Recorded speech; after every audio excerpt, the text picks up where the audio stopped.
The following content is provided under a Creative Commons license. Your support will help MIT OpenCourseware continue to offer high-quality educational resources for free. To make a donation or to view additional materials from hundreds of MIT courses, visit MIT OpenCourseware at ocw.mit.edu. So, are we ready to go? Any questions on 18065? So it will be, as I said before, a mixture of linear algebra and math questions, along with online using the material. Okay, so I'm in this first week or two reviewing the highlights of linear algebra. And I've reached this point to remember, well, so I just said two words about multiplying matrices by using column times row as a way to do it, and I want to illustrate that by the five key factorizations of matrices. Okay, so what are they? And do you recognize them? Everybody uses those letters. In fact, some of those letters like LU or QR would be the most used MATLAB commands in linear algebra. So A equal LU, I'll maybe say something, I'll develop today, but it's about elimination.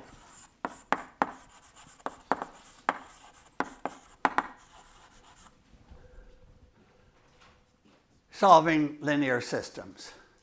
So that's always the start of a linear algebra course, but it will go fast here. I just want to show you a different way to get to L times U, lower triangular times upper triangular. Probably you've seen those triangular matrices. So do you know what QR is? What's QR about? Least squares is the big application. The factorization, so what kind of a matrix gets that letter Q? Orthogonal. The columns are orthogonal, often orthonormal. So orthogonal means they're perpendicular to each other, and orthonormal means they're unit vectors. So so Q often represents a matrix with orthonormal columns. So we could say Graham-Schmidt if you want to remember a couple of old-timers whose algorithm produces Q and R. How about this one? This is really a central one in math. Pure math, applied math, everywhere, applications. So S stands for symmetric. So this is a special factorization for symmetric matrices. And you can see that it's symmetric. This lambda is the diagonal eigenvalue matrix, always lambda for eigenvalues.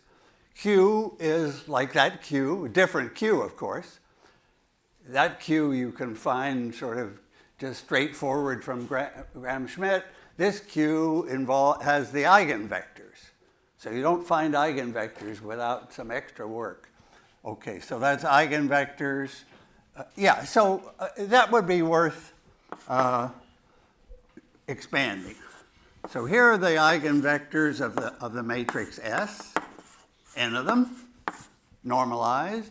Here are the eigenvalues, lambda 1 to lambda n, and here are the eigenvectors now transposed. Okay. So remind me of the great fact about, two facts, I guess. One fact about the eigenvalues and one fact about the eigenvectors. This is like an important fact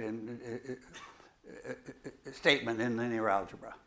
What do we know about the eigenvectors? Oh, well, I guess I've given it away.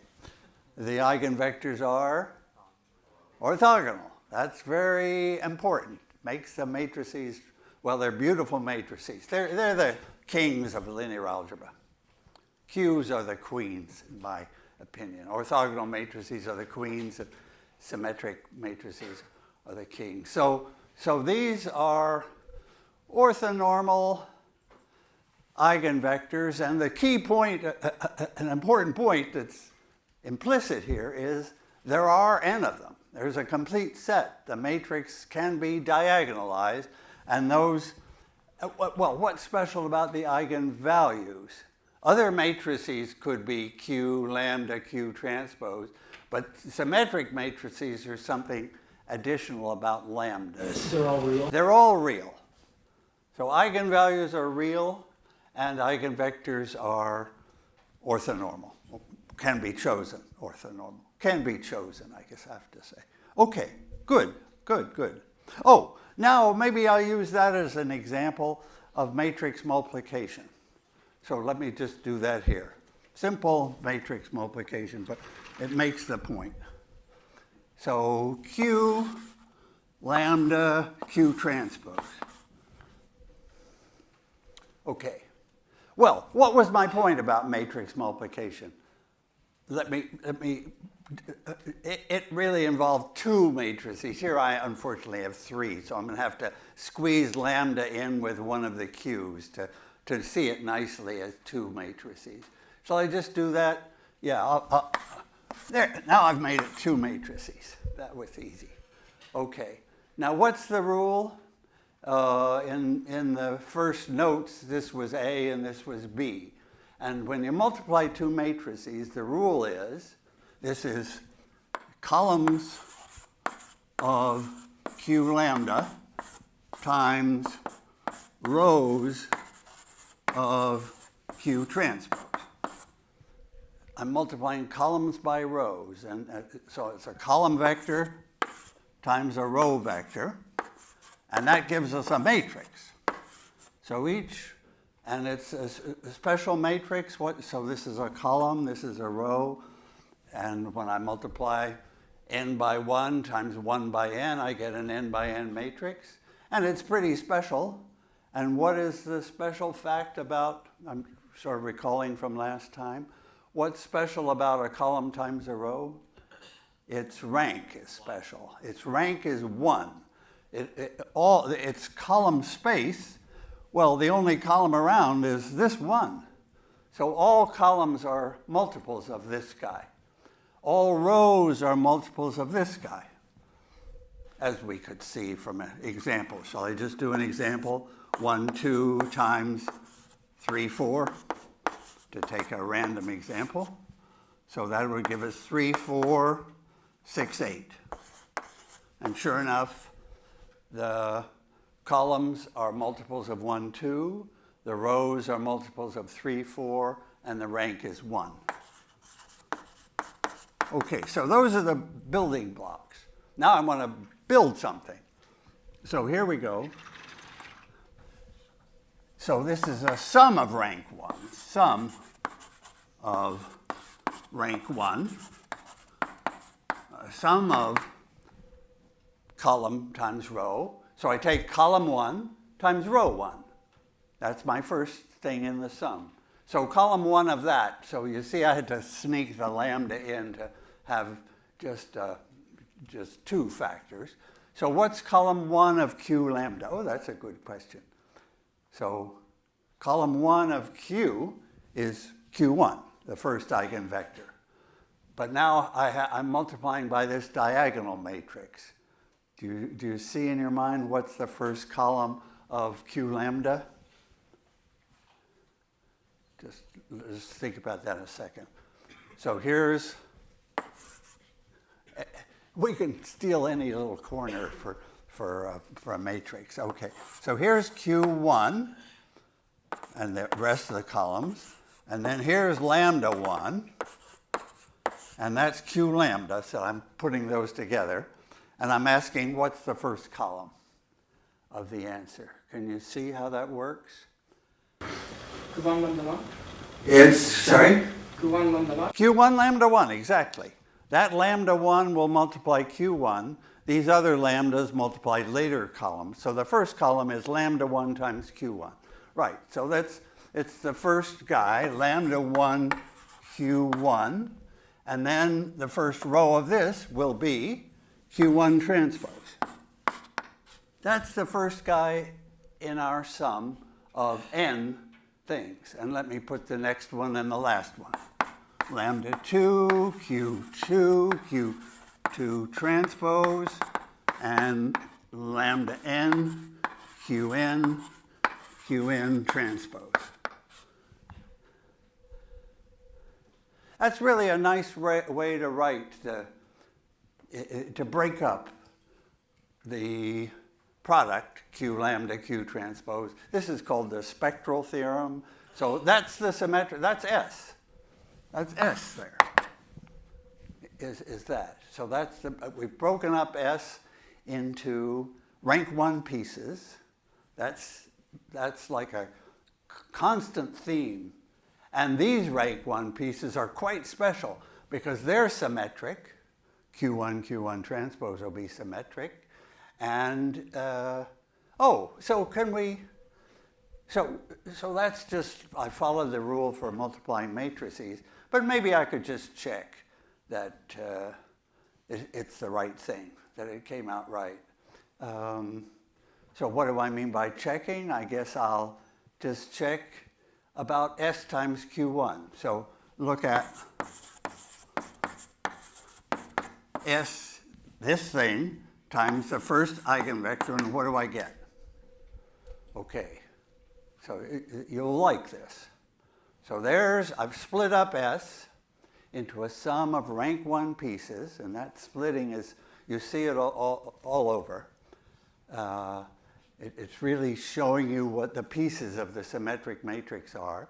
And now I'm just going to check that that's a correct formula for S. So I'll multiply it by Q1, and I'm hoping to get the right thing. And what do I actually get? If I multiply this whole business times Q1, I get lambda 1, Q1, Q1 transpose, that's the first guy, times my Q1, plus, right? I'm multiplying S by Q1, and this first term gave me that. And what does the next term give me? Put me out of my misery here. It's, I'm looking for this thing to simplify like mad. Okay, so what's the second term? When I multiply this guy by Q1, what do I get? 0, that's right. That's what we want. And when I multiply the last guy by Q1, I get 0 because the Q's are orthogonal. So this is all I get. And then, so I don't need this plus anymore. That's it. And then what can I do to improve that little somewhat repetitive formula for the answer? What do I want to do finally? I want to remember that the Q's are normalized. They're unit vectors. So what does that tell me here? Q1 transpose. Q1 transpose times Q1. This is just 1. That's what normalized means, that the length squared. It's the length of the vector squared, and it's 1. So I can cancel that term, and I'm getting the right answer. That's all this was about. I was just checking and wanted to see how it would fall out, and it falls right out, that this formula is the correct matrix S because it's got the right eigenvectors, Q's, and it's got the right eigenvalues, lambdas, so it's got to be the right matrix S. Is that okay? That's like a first example to see how this splitting into rank 1s gives you back what you expect easily enough. It gives you the information you expect. Okay, so that's the symmetric eigenvalue picture for symmetric matrices, and we'll see it again. Well, all 5 of these are big, are important. I don't know if you know this one, but it's going to be a foundational factorization for this course and for all of data science. Do you know its name? So what does it mean, first of all? Just a comment on this, and then we'll save it for a couple of weeks. So this U is actually an orthogonal matrix, and so is V. So it has two orthogonal matrices, so that's why people called them U and V rather than Q1 and Q2, which was like too much to get subscripts. So orthogonal times diagonal times orthogonal. Let me say orthogonal, diagonal, orthogonal. And 1806 would, as of now, reach this topic because it's jumped up in importance, and it's called singular value decomposition. Well, those are long words, so everybody calls it the SVD, the singular value decomposition. The point is, it works for every matrix. Rectangular matrices, there's no issue of does it have enough eigenvectors or not. That's an issue here. Well, it's an issue here. Not every matrix has got enough eigenvectors to make that work. Every matrix, that one works, because instead of one set of eigenvectors, it's got two matrices, two different sets of singular vectors. Oh, we'll see that. That's important. Okay, so that's really a quick overview of fundamental factorizations, and I'd like to say just another word about elimination, A equal LU, and then we'll leave it alone. So elimination. Yeah, do you remember that that beginning of linear algebra when you're solving AX equal B, you do these row operations? What I want to say is all those row operations that you do are perfectly expressed by L times U. And so that's a key point in 1806, but I have a different way to look at it. So that's what I wanted to show you. I want to show you a sum of rank ones, a row times column. It fits in today. So I just like to see, why does a matrix, invertible, this is a square matrix now, and invertible, and it factors, if all goes well with elimination and the pivots are non-zero, it factors into lower triangular times upper triangular. So that's a key step that MATLAB would do with LU of A, would produce those two factors. Now I want to do them in a column times row way, which I just realized late was a neat way to do it. So can I take a matrix and do elimination? How big a matrix shall I take? I'm thinking 2 by 2.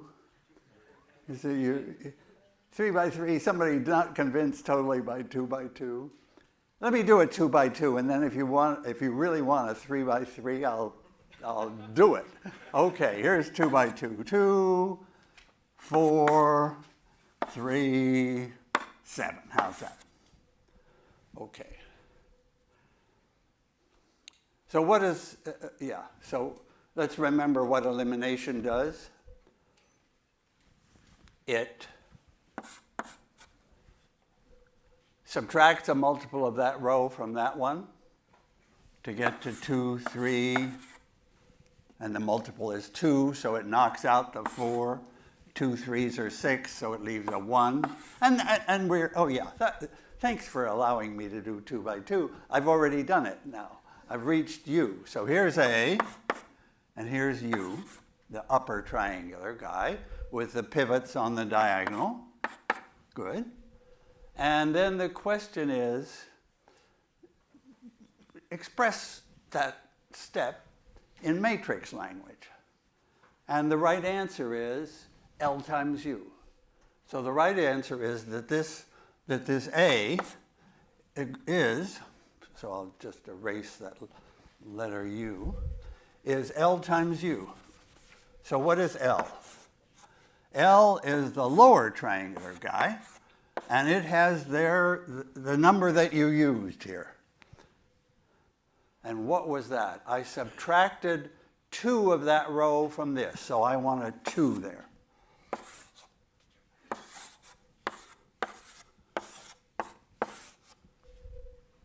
So that would be, I would call that a multiplier. I multiplied row 1 by 2, subtracted to get that 0, and for a 2 by 2 example, I was finished. Okay, now I want to see this. So there's L times U, it happened, right? I would like to see how L times U comes out of this row, column times row. So let me start. Let me think again. So really the point of elimination, why did we do this in the first place? Because here we had 2 coupled equations. They were coupled together. We couldn't solve them instantly. That step of elimination reduced me to, down here in this corner, 1 equation. I've eliminated the first unknown x from the second equation. So the second equation is 0x plus 1y equal right-hand side, and I solve it immediately. Okay, so how did I get to that 1 by 1 problem with these guys removed? Well, I'll just write, can I write here my parallel way to think of it, and 2 by 2 is pretty small, I admit. Okay, so I start with 2, 3, 4, 7. I want to split it into, I want to get the first row and column in one piece. Something goes there. And the other piece is something there. Okay. That's what elimination has done. It's taken the original matrix, it's split it. These are both rank 1.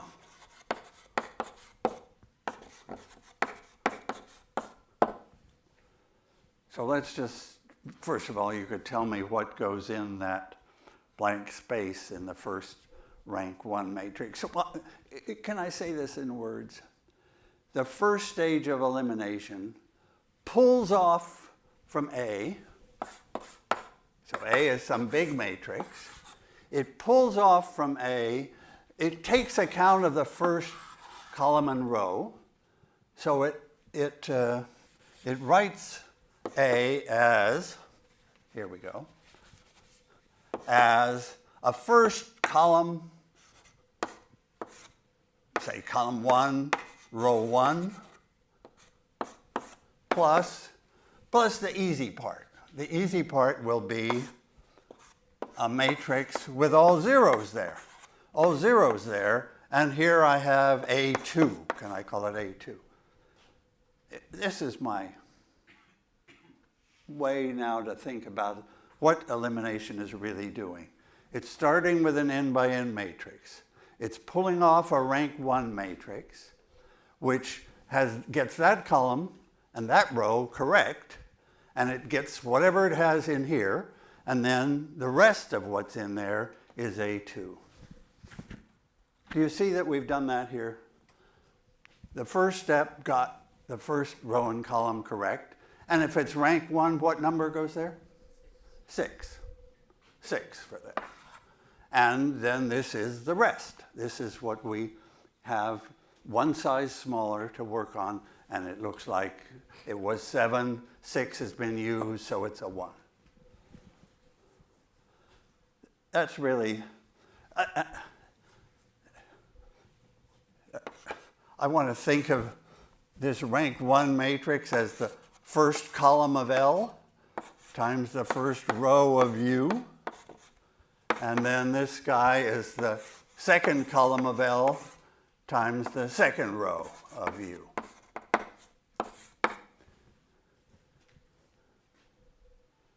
I haven't presented this proof in a class before. And for 2 by 2, it's looking like overkill to me. I mean, like, why? You don't have to do all that deep thinking to get the pieces. But my idea is that it gives the breakdown, and this, of course, is by our column times row rule, that's LU. So we're starting with A, and we're breaking it up into LU, where LU, the first piece of LU is the first column times row, and then the next pieces are the rest of the matrix. And those get broken down. The next stage of elimination would break, if I had a 3 by 3, this stage peeled off the first column and row. Then the next stage would peel off the new second column and row, and the third stage would have the third column and row, just the last pivot. Does this make any sense to you? You could email me and say it's not that great. But I think it's to see that the final result of elimination is L times U. There's a little magic in seeing what you're doing, and I think this is a way to see what you're doing. That you're peeling off a first part to leave a second part like that. Then the second part, you would peel off the second column times the second row, maybe divide by the pivot to make it correct, and that would put something in the rest of the box, and then A3 would be the rest of that box. Okay, I'm stopping here. I'm glad you let me do 2 by 2, since I see that 3 by 3 would have ruined the day. Yeah, okay. A question, or let me pause for a minute. So I've talked about these factorizations. This one we won't see again. This one we will see big time. And this one we will. And this one we will, yeah. 2, 3, and 5 are the ones that we're really going to see a lot of. Questions or thoughts? Okay. I guess I want to tell you now, to complete today's moving forward in this subject, the fundamental theorem of linear algebra. The fundamental theorem of linear algebra. Okay, ready for that? Or you may have seen it already because it's like the highlight of this subject, of the basic ideas in this subject. Right, and then maybe I can, after I tell you that theorem, people around the world send me homework problems to do. Now, you would think any sensible professor would never do those problems, like he would say, it's your problem. But I get carried away and I solve them sometimes. So one came from India last week, and it involved the fundamental theorem of linear algebra. Whoever teaching it there really was on the ball. And well, I'll tell you that problem after the fundamental theorem. Okay, fundamental theorem. It's about 4 subspaces. So I invented the name 4 fundamental subspaces. So can I list the 4 subspaces? Fundamental subspaces. Well, we know one of them already, the column space. So for a matrix, we're given a matrix A that's m by n of rank R. That's our normal starting point. So what are those 4 subspaces, and how are they related, and what's their dimension, and what those are key facts. Okay, we already know the column space.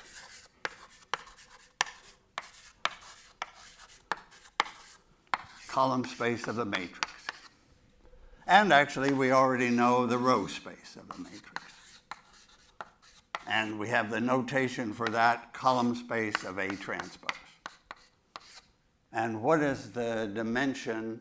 So that was the key point in the first lecture. Anybody who missed the first lecture should go back to the notes of 1.1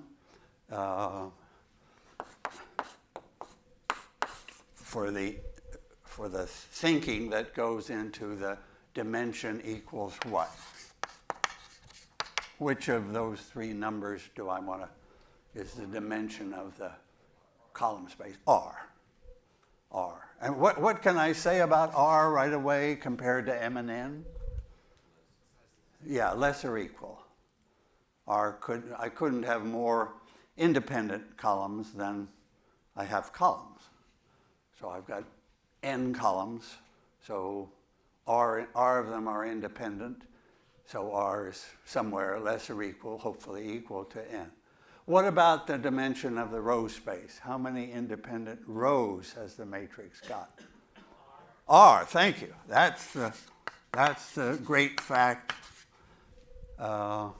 with a new proof last time in section 1.1, that those have the same dimension, which is, you think, oh, okay, you look at a simple example, it's true. But, if you're given a matrix that's 50 by 100, really the fact that those 100 columns have the same number of independent ones as those 50 rows, that's like great. Okay, now the other spaces are the null space of the matrix, N of A. And just to make everything naturally symmetric, the null space of A transpose. Those are the last two. Those are the four fundamental subspaces, which you've seen, and they're even on the cover of the linear algebra textbook. Okay, so what's the null space? The set of vectors that solve AX equals 0. It's a set of solutions to AX equals 0. Right. Null space is all solutions to AX equals 0. So the null space has these vectors in it, the x's. The null space isn't taken from the matrix. The row space and the column space, those numbers are sitting in the matrix. The null space and the null space of A transpose are solutions to, the word null is reflecting the fact that that's a 0, and that's what makes it a space. Now, let me just ask you to think again. What's implied when I use the word space, a space of vectors? I can add, yeah. So I can do the most important operations of linear algebra in that space. I can add two vectors. Here, let me just add them. So here I'll have a vector x, and let me say another one, a vector y. Then I do addition. I follow the rules. I see that this can be written as ax plus y is 0 plus 0. So what have I learned? I've learned that if x is in the null space and y is in the null space, then x plus y. So the null space is, as you said, closed, meaning I don't go outside it. If x is in it and y is in it, then the sum is in it.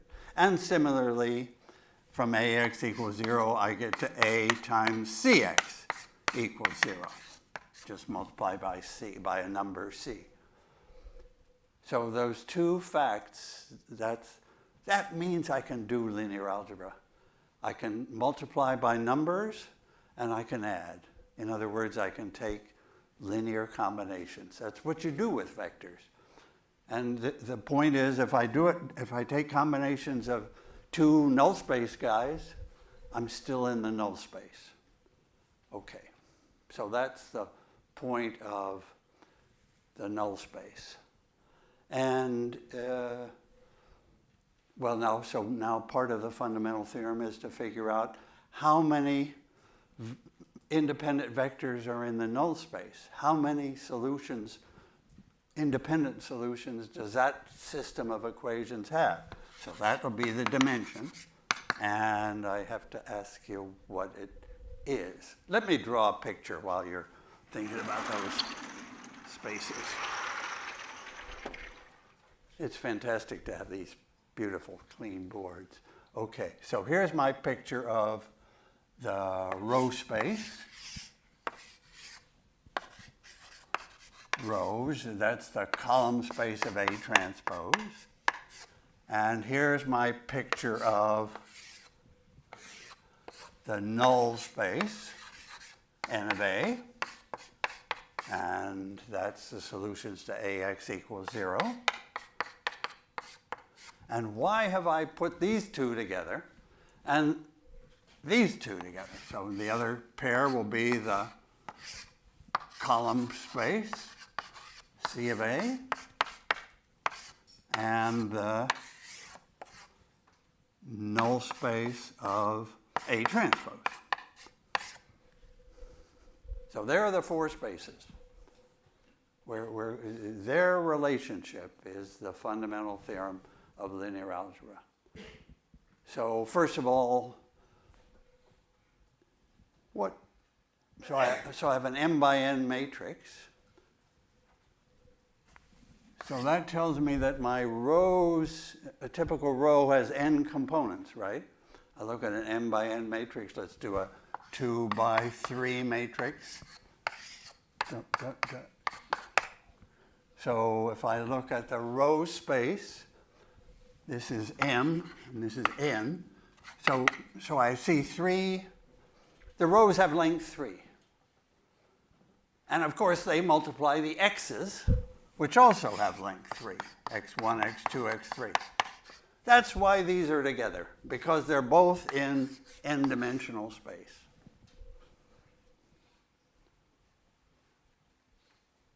Then why are these together? Because the columns are in 2-dimensional space for this example, and the null space of A transpose would be just 2 components like y1, y2 to give zeros. So do you see that this is R, these guys are in Rm. So that's the first, get things straight. 2 spaces in Rn, 2 spaces in Rm.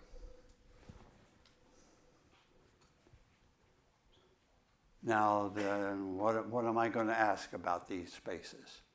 I guess I already started asking and didn't wait for an answer. Their dimension. So this has dimension R. And what's the dimension? How many? This is really such a key fact. If I have m equations, AX equals 0. And if R of those equations are independent, how many solutions? So the dimension of the space is going to tell me how many solutions to AX to m equations, but really only R genuine independent equations in this system AX equals 0. How many? So can I ask the question again? And I want the answer in terms of m and n and R. So I really have R equations. If I look at AX equals 0, it looks like m separate equations, but m minus R of those are just copies or combinations of others. So there are independent equations. So how many have I got? Yeah, and that's what I'm going to write in here. Yeah. So yes, so X has n components, and there are real, active equations that they have to satisfy, and that leaves n minus R. That's the key point. That's the key point. that there are n components of x, n unknowns, and there are r constraints, independent constraints. So those n get, if I want to satisfy those constraints, that knocks out dimension r and leaves n minus r. So that's the dimension here. And the beauty of the count is that those two numbers add up to n. Everybody's accounted for. Every vector has a piece in the row space and a piece in the null space, and those two pieces give you back the vector. Do you see that? That's just nice that the numbers come out right, and of course they come out right here too. You could say, just transpose the matrix and write the same thing again. What's the dimension of the column space? Equals, the column space of the matrix has dimension r, right? And the row, this guy is left out of some linear algebra books, as if it doesn't belong. But isn't it clear that without it, everything is kind of only 3/4 done? We have to have this guy, and its dimension is m minus r. That count is just for A transpose what this count was for A. Yeah, so we've got those dimensions, r and n minus r, r and m minus r. Yeah. You'll have known this, but we need to see it once again in 2018 before we start using it. Now, is that the fundamental theorem? Is that all to it there is? No. There's another piece to the fundamental theorem, which is sort of, you could say, the geometry. Here I have a subspace, here I have a subspace of this big n-dimensional space. So I visualize those subspaces as some kind of a plane, an r-dimensional plane, and an n minus r dimensional plane. And I want to see, how are those two planes connected? How are those two planes connected? And let me get a blank piece of the board to remember the final step. Right. So we've got dimensions r and n minus r, and then over here r and m minus r. Okay, and this is for the rows. This is for the null space. So this has the rows in it. This has the null, the solutions to Ax equals 0. What is the beautiful geometry, how do you visualize those two spaces? How do you visualize? Let me take an example. Let A be 1, 2, 4, 2, 4, 8. Sorry about that. It's kind of you see it's a hooked up example. So this is 2 by 3. So there n is 3. What's in the null space of this matrix? Can you see a vector that solves Ax equals 0? And in fact, how many will there be? What's R for this matrix? Just tell me all the good stuff. For that example, M is 2, N is 3, and R is? 1. 1. Everybody sees 1 for the rank? The rows are dependent. There's only one independent row. The columns are dependent. There's only, every column is a multiple of 1, 2. It's a rank 1 matrix. Okay, what about its row space has dimension 1, and its null space has dimension 2. So, because n minus r will be 2. So I'm looking for a couple of vectors that both give 0. I believe there, I think I've only got one independent row there, so I should be able to find two different vectors that solve AX equals 0. So what's the solution to AX equals 0? 0 minus 2, 1. 0 minus 2, 1. Yeah, that works. And what's an independent solution? 4, 0, negative 1. 4, 0, don't throw me off. 4, 0, and minus 1. Yeah, that looks good. That looks good. And then the claim is that every solution would be a combination of those two, and that this is how many there are. And now, it's the geometry I'm completing. So we have like 2 minutes left in this lecture. You just have to tell me what's the relation between these guys in the row space and that guy in the null space? What's the relation between the rows of A and the solutions to AX equals 0? Between, if you saw that vector and that vector, well, A times X is 0. Now, so what does that tell us? What do we see for the relation between 1, 2, 4 and 0 minus 2, 1? Orthogonal. They are orthogonal. Terrific. Yes. Orthogonal I test by the dot product. 0 minus 4, 4, add to 0. Yes. So and that's a completely general fact. When I look at AX equals 0, it's telling me that X is orthogonal to the rows. Do you see that? Just to put it in again here. If I look at AX, A has a bunch of rows, X has one column, and I get zeros. That's the point of the null space.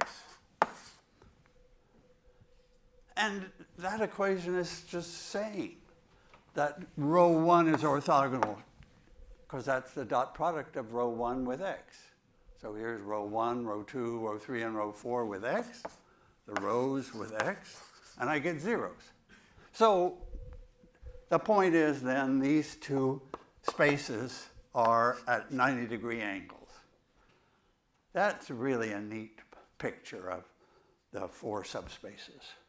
And these two are, for the same reason, at 90-degree angles off in m-dimensional space. So this is the fundamental theorem of linear algebra, to see that the dimensions come out right and the geometry comes out right. Yeah, and then now next time, following the notes, and I have a few more copies of the one handout, we'll move on quickly next week to eigenvalues and positive definite matrices. Good, this is really linear algebra moving on.